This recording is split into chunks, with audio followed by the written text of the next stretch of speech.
Breaking news, Senator Robin Padilla ang bagong committee chair ng Basic Education. Senator Bam Aquino kinumpirmang tinanggal na siya bilang chair for Committee Chair ng Basic Education ni Senate President Alan Cayetano. Ito ang post na kumakalat sa social media. Ayon kay Senate President Alan Peter Cayetano, ibibigay kay Senator Robin Hood Padilla ang Committee on Basic Education upang mas mapabilis ang pagsusulong ng legislative measures para tugunan ang educational crisis sa bansa. Tila papalitan umano ni Senator Padilla sa Senator Bam Aquino. Ito ang post na kumakalat ngayon sa social media na si Senator Robin umano ang magiging committee chair ng Basic Education.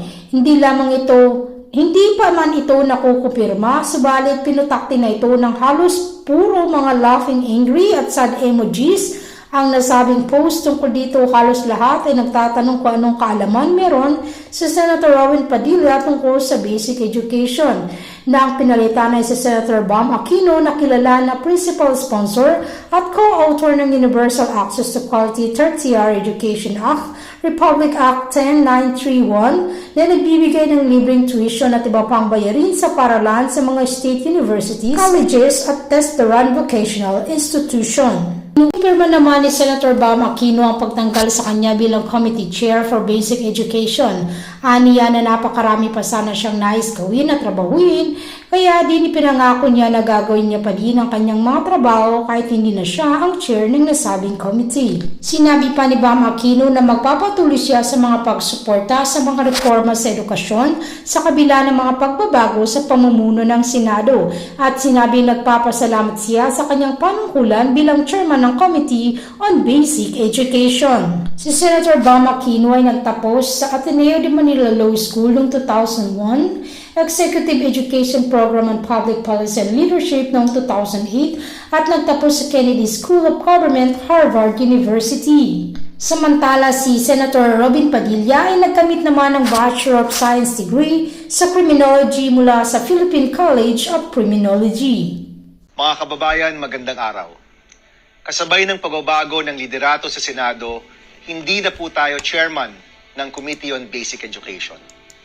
Sa loob ng 10 buwan, ginawa po natin ang ating mandato, tinupad ang mga pangako at nagtrabaho para po sa inyo. Sinulit po natin ang bawat araw na binigay nyo sa amin upang maipasa ang mga kailangang reformang tutugon sa ating education crisis. Nabuo ang 10-year National Education Plan kasama ang EDCOM 2 na kung susundan at pupondohan lang ay makapagliligtas sa education crisis ng ating bansa. Naipasa ang pinakamalaking education budget sa kasaysayan ng Pilipinas at 1.34 trillion pesos. Nakalaan ang 67 billion pesos para sa libu-libong dagdag na classroom. At naipalawak ang isang national feeding program na sisiguro na may laman ang tiyan ng mga nagugutom na estudyante. Nabigyan ng bilyong-bilyong pisong dagdag suporta para sa milyong-milyong college students. Pero alam po natin na hindi pa rin to sapat. Simula pa lang sana ito at marami pang kailangang gawin. Yung mga reforma sa K-12, ang School to Employment Program at ang School Safety Act laban sa bullying at marami pang iba. Pinakita po natin na kapag sineseryoso, may sense of urgency at kapag sinasantabi ang away politika, mabibigyan ng solusyon ang krisis sa edukasyon. Ang pangako ko po, kahit hindi na tayo chairman ng Committee on Education, tuloy pa rin ang trabaho at tuloy pa rin ang pag-alaga sa kinabukasan ng ating susunod na henerasyon. Dahil ang laban po para sa edukasyon, hindi dapat tumigil dahil lang sa politika. Hindi po ito usapin ng lalabas tayo sa media at sasabihin mong balat sibuyas ako. E di tapon na natin itong rules of the Senate. Tapon na natin to. Di pa natin pala susundin eh. President, I was about to, with the indulgence and with the approval of the body, as mentioned a while ago by our distinguished Senate President, the floor was, yesterday, Senator Robin Padilla has the floor, and he is seeking the floor, Mr. President. May I be allowed first, Mr. President, to may I move that we acknowledge and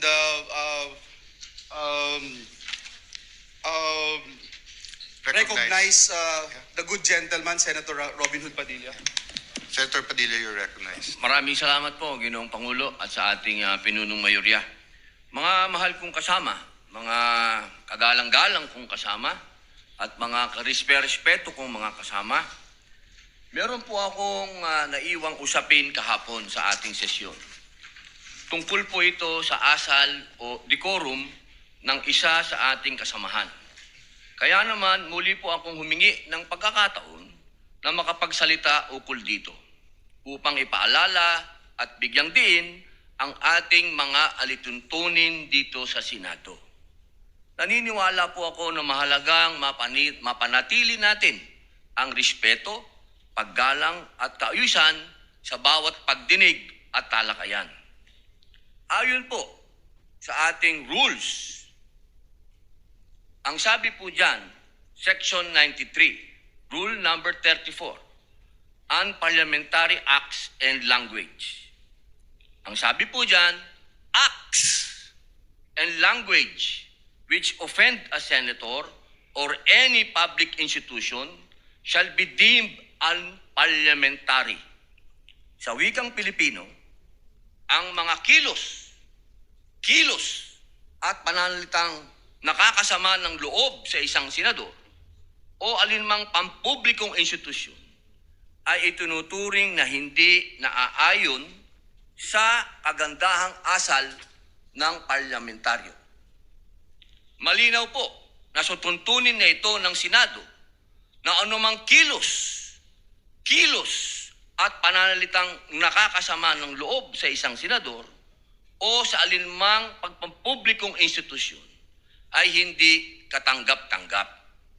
Bilang sanggunian, ipapakita ko po sa inyo ang isang video ni Senador Kiko Pangilinan kung saan makikita ang isang mainit na palitan sa pagitan niya at ng isa pang nating senador at ngayon ay Senate President bilang halimbawa ng kontekstong aking tinutukoy. Pwede mo ba sabihin sa anak mo, anak, pag mali sila, gumawa ka na rin ng mali. Anak, okay lang mangbastos kasi mas bastos sila eh. Anak, okay lang magbully kasi mas bully sila. Ako, hindi ko sasabihin yon. Ako, sasabihin ko, At hindi yun ang sinasabi. hindi, yun ang sinasabi mo, Mr. President, and I'm No, not yet Mr. finished. President. Kasi Of course you said, tama We si beg to Tariela. disagree, Mr. President, I'm not yet finished. No? Well, we beg to So, disagree. Mr. President, this is the question.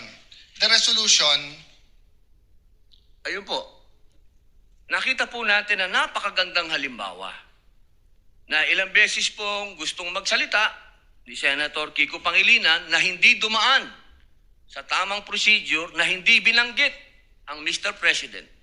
Pumapasok po siya sa usapan, ngunit naging magalang ang Senator Alan Peter Cayetano sa mabuting pananalita. Sinabi po niyang, I'm not finished. Kahapon po, nakita po natin ang pangbubulyaw ng ating kasama. Ang sabi po nila, tayo daw po ay balat sibuyas. Hindi po yan pagiging balat sibuyas. Ito po ay nasa rules of the Senate. At ang sabi din po ng ating dating Senate President, na ito daw po ay nangyayari talaga, nagsisigawan. Mga mahal kong kasama, kung ikaw ay nagsasabi ng iyong talumpati at ikaw ay passionate, okay lang yun. Pero para sigawan mo ang kasama mo, nasaan ang rules of the Senate? Si Ginoong Kiko Pangilinan ng ating senador ay ilang beses na pong senador. Ako po ay neophyte kung tawagin. Napakainam po sana kung pakitaan niya ako ng magandang asal at ipakita sa akin na ganito, iho, ang pagsasabi ng I'm not finished. Hindi yung I have the floor with the burning eyes and the very high voice. Ladies and gentlemen, on record po ito. Nangyari po ito on record sa Senado. Humihingi po siya ng pag-abot ng kamay sa akin, hindi na on record. Paano ko po tatanggapin ng kamay niya? Ginawa niya yan on record. Kaya sana po, hinihingi po natin bilang pakikisa sa aking dasal na siya ay, kung siya talaga ay nais niyang mag-abot ng kamay, on record. Sabihin niya mismo sa plenaryo na siya ay nagkamali. Katulad po ng ginawa ni Senator Lacson na tumayo kanina at nagsabing siya ay nagkamali. Hindi po ito usapin ng lalabas tayo sa media at sasabihin mong balat sibuyas ako. Tapon na natin itong rules of the Senate. Tapon na natin to. Di pa natin pala susundin eh. Mga mahal kong kasama, ang sinasabi ko dito, tanggalin natin yan sa record dahil ayokong mababasa yan ng aking mga anak at apo na ang isang Muslim senator ay sinisigaw-sigawan dito sa plenaryo. Yun lamang po. Maraming salamat po sa binigay niyong pagkakataon. Thank you very much, Senator Robin Padilla. We recognize once again Senator Kiko Pangilinan. Thank you, Mr. President.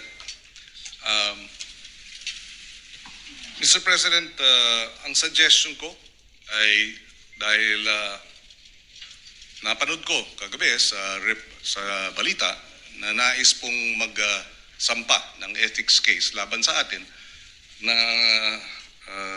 si Senator Robin Padilla. So ang suggestion ko, isampa na yung ethics case at doon na po sa ethics committee natin pag-usapan ito dahil marami pang ibang mga mas importanteng bagay sa aking paniwala ang dapat nating talakayin. Maraming salamat po. For the record, Mr. President. Thank you very much, Senator Pangilinan. We recognize Senator Padilla once again. Wala na po siguro mas importante kung rules of the Senate ang pinag-uusapan natin. So, ang ibig pong sabihin ba niya na hindi kayang mahumingi ng paumanhin ng isang veteran senator? Para sa kanyang pagtaas ng boses? Yun po ba? Nakikita ko po ang matamis na ngiti ni Senator Kiko Pangilinan. Napakahirap po bang sabihin nun? At kailangan pa natin umabot sa ethics? May I suspend